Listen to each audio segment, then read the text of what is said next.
Well, since 2021, Representative Stephanie Bice has served Oklahoma's 5th congressional district. It's a position that she never could have imagined. She actually said no to running in the first place, but she says God had other plans.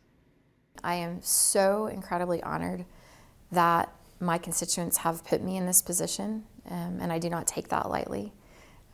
But sometimes you say, no, I'm good. You know, I'm in the place I'm supposed to be, and I think God has a different plan for you. And I do think this is part of my plan. Running a small business back home in Oklahoma, raising her 2 daughters with her husband Jeff, Stephanie Bice was living the American dream. She was asked to run for Oklahoma State Senate. She won and served 6 years. Then she was approached to run for U.S. Congress. She was part of a wave of conservative women elected over the past 2 cycles. Not every woman believes that, you should be able to terminate the pregnancies up to, birth.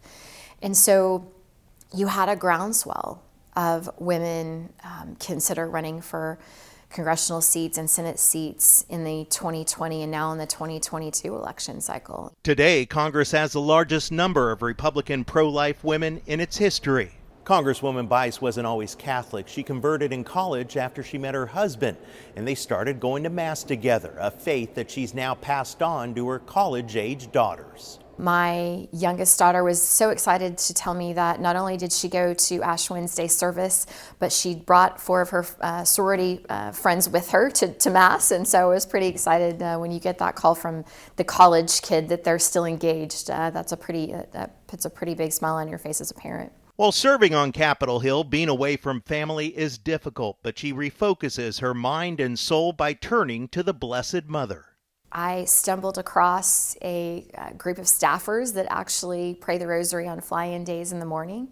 And I said, hey, can a member come? And they were delighted that I would even ask, and so I've done that. One highlight of her congressional career, meeting Pope Francis at the Vatican. The invitation came from Representative James Langevin, a fellow Catholic and Democrat from Rhode Island. She says Pope Francis told her, he looked at my husband and I after blessing us both, and he said, will you pray for me?